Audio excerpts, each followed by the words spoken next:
Awake windows. What even are they? How do you manage them for your baby? And what do you even need them?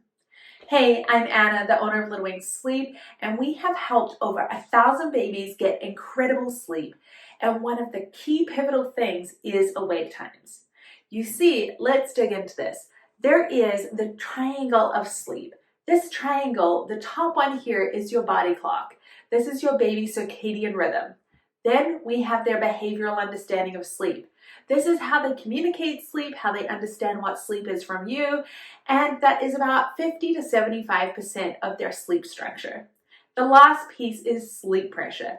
Sleep pressure is the buildup of adenosine in their brain, and it's how long they can handle being awake before needing to go to sleep again. You see, if they don't go to sleep once they've had that fill of adenosine in their brain, what happens is another chemical called cortisol is released.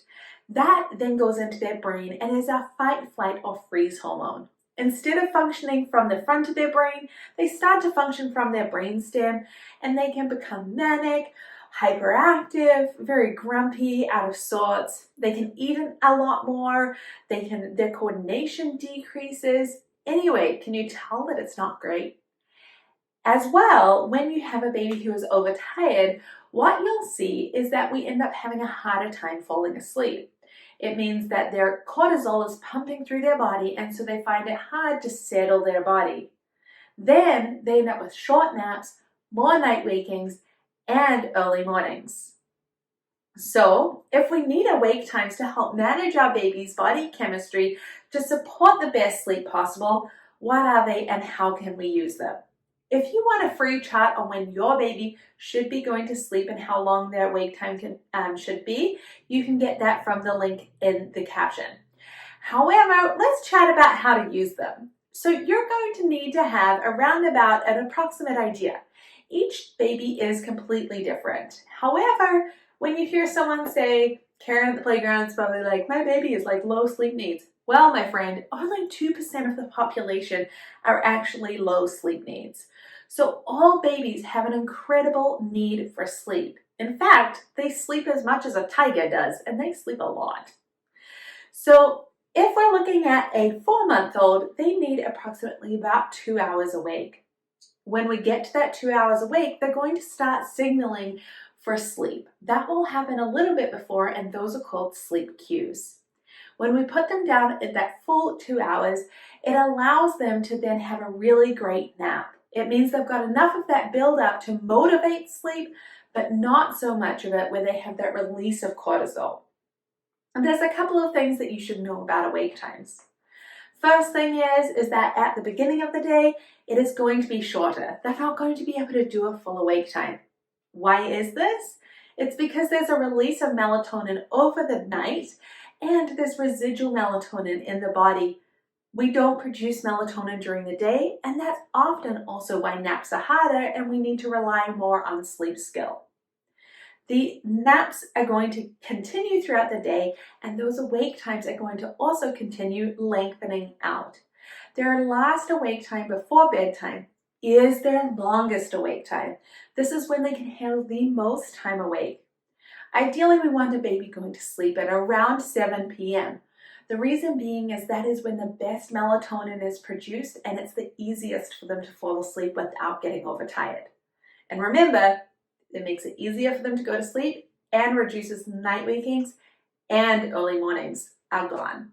So what we want to do is look at that 7 o'clock and that full awake time right beforehand. So if we're looking at our 4-month-old, that's a full 2 hours beforehand. So all of our naps are going to be end by 5 o'clock, that 2 hours beforehand. Some other things you should know about awake time, and we discuss this in our mini course called Navigating Naps in real detail, is that if your baby has a short nap, they're not going to be able to do a full awake time. You see, a baby's sleep cycle is 45 to 55 minutes, depending on the baby. If they don't get through all cycles of sleep, what happens is that they actually don't clear out their brain enough to be able to handle that rebuild of adenosine. It's like a bathtub. You see, when it fills up, a nap lets that pressure out of the bathtub so it doesn't overflow. When it overflows, it's like overtiredness and those duckies go out of the side of the bathtub. It makes a whole lot more sense when you kind of look at it that way. So naps are just relieving that pressure in the bathtub.